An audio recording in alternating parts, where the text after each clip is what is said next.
गाड्रोन का किला त्याग का गवाह है। यह किला लाज बचाने के लिए हजारों महिलाओं ने दी थी जान। दुनिया में सबसे अधिक किले और गढ़ यदि कहीं है तो वो राजस्थान में। राजस्थान के किसी भी हिस्से में चले जाइए, कोई न कोई दुर्ग या किला सीना ताने आपका इंतजार करता हुआ आपको दिख जाएगा। राजस्थान के झालावाड़ जिले में स्थित यह किला चारों ओर से पानी से घिरा हुआ है। यही नहीं, यह भारत का एकमात्र ऐसा किला है जिसकी नींव नहीं है। गाड्रोन का किला अपने गौरवमयी इतिहास के कारण भी जाना जाता है।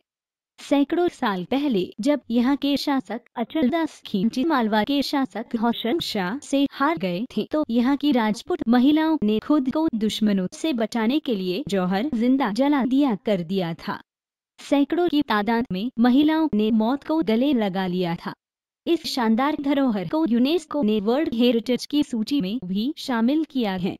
खासियतों से भरा है यह किला। गाड्रोन किले का निर्माण कार्य राजा बीजलदेव ने 12वीं सदी में करवाया था और 300 साल तक यहाँ खिची राजा रहे। यहाँ 14 युद्ध और 2 जोड़हर जिसमें महिलाओं ने अपने को मौत के गले लगा लिया हुए हैं।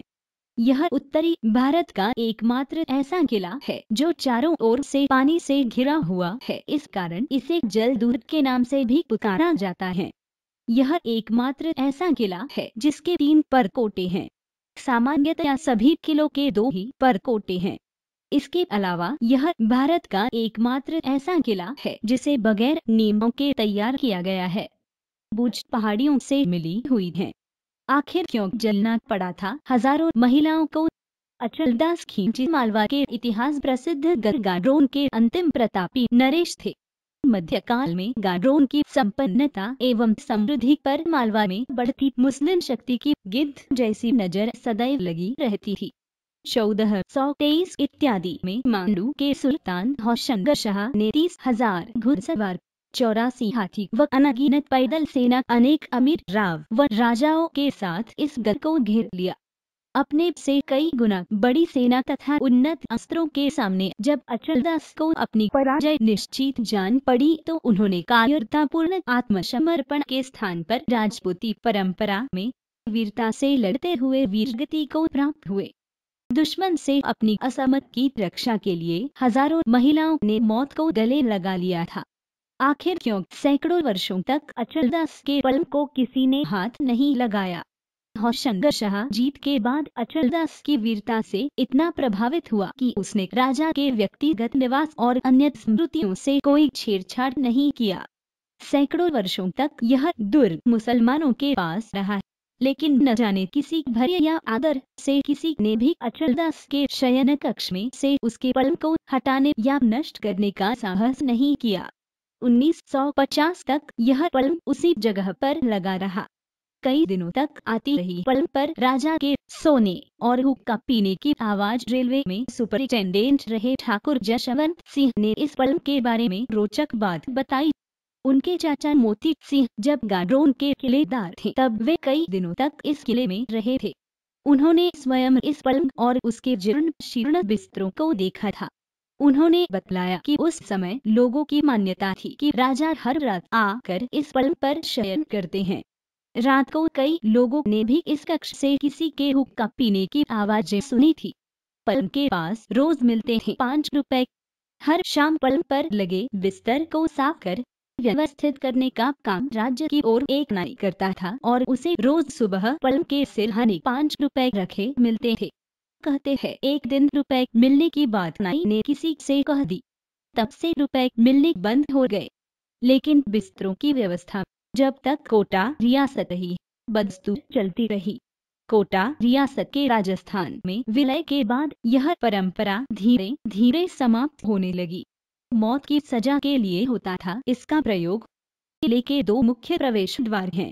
एक द्वार नदी की ओर निकलता है तो दूसरा पहाड़ी रास्ते की ओर। इतिहासकारों के अनुसार इस दुर्ग का निर्माण 7वीं सदी से लेकर 14वीं सदी तक चला था।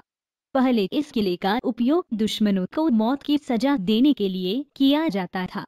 किले के अंदर है कई खास महल। किले के अंदर गणेश पोल, नक्कार खाना, भैरवी पोल, किशन पोल, सिलेह खाना का दरवाजा महत्वपूर्ण दरवाजे हैं।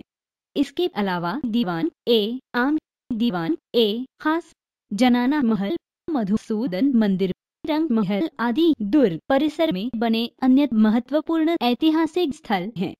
अकबर ने बनाया था मुख्यालय। मध्यम युग में गाड्रोन का महत्व इस बात से मालूम होता है कि प्रसिद्ध सम्राट शेर शाह एवं अकबर महान दोनों ने इस पर व्यक्तिगत रूप से आकर विजय प्राप्त की और इसे अपने साम्राज्य में मिला दिया। अकबर ने इसे अपना मुख्यालय भी बनाया, लेकिन अंत में इसे अपने नवरत्नों में से एक बीकानेर के राजपुत्र पृथ्वीराज को जागीर में दिया। नहीं उठी खांडा तो रास्ते में छोड़ गए। चोर खींची राजा की भारी तलवार को एक एडीसी साहब उड़ा ले गए, लेकिन वजनी खांडा चुरा कर ले जाने वाले उसका वजन न उठा सके तो उसे रास्ते में ही छोड़ गए। अब वह झालावाड़ के थाने में बंद पड़ा है। खींची राजा के सदियों पुराने पलंग और उसके बिस्तरों को लोगों ने गायब कर दिया है। तोते लोगों ने गला दी। सबसे अलग है यहाँ के तोते। गाड्रोन के तोते बड़े मशहूर है। ये सामान्य तोतों से आकार में दोगुने होते हैं तथा इनका रंग भी अधिक गहरा होता है। इनके पंखों पर लाल निशान होते हैं। नर तोते के गले के नीचे गहरे काले रंग की और ऊपर गहरे लाल रंग की कंठी होती है। कहा जाता है कि गाड्रोन किले की राम बुर्ज में पैदा हुए हिरामन तोते बोलने में बड़े दक्ष होते हैं। गाड्रोन का किला मनुष्यों के जैसे ही बोलते हैं। यहाँ के तोते मनुष्यों के बोली की हुबहू नकल कर लेता है। गुजरात के बहादुर शाह ने 1532 में यह किला मेवाड़ के महाराणा विक्रमादित्य से जीत लिया था। बहादुर शाह गाड्रोन का एक तोता अपने साथ रखता था। बाद में जब हुमायूं ने बहादुर शाह पर विजय प्राप्त की तो जीत के सामानों में आदमी की जुबान में बोलने वाला यह तोता भी उसे सोने के पिंजरे में बंद मिला। हुमायूं उस समय मंदसौर में था। उस समय एक सेनापति की दगाबाजी पर हुमायूं ने तोते को मारने की बात कही थी। सेनापति की गद्दारी पर तोते ने पुकारा, गद्दार गद्दार। बहादुर शाह का सेनापति रूमी खान अपने मालिक को छोड़कर हुमायूं से जा मिला था। कहते हैं जब रूमी खान हुमायूं के शिविर में आया तो उसे देखकर यह तोता गद्दार गद्दार चिल्लाने लगा। इसे सुनकर रूमी खान बड़ा लज्जित हुआ तथा हुमायूं ने नाराज होकर कहा कि यदि तोते की जगह यह आदमी होता तो मैं इसकी जबान कटवा देता। काली सिंध व कायहू नदी के संगम स्थल पर बना यह दुर्ग आसपास की हरी भरी पहाड़ियों की वजह से पर्यटकों के लिए आकर्षण का केंद्र है। गाड्रोन दुर्ग का विहंगम नजारा पीपाधान से काफी लुभाता है। इन स्थानों पर लोग आकर गोट पार्टियां करते हैं। लोगों के लिए यह बेहतर पिकनिक स्पॉट है। इस शानदार धरोहर को यूनेस्को ने अपनी वर्ल्ड हेरिटेज साइट की सूची में शामिल किया है। गाड्रोन का किला त्याग का गवाह है। यह किला लाज बचाने के लिए हजारों महिलाओं ने दी थी जान।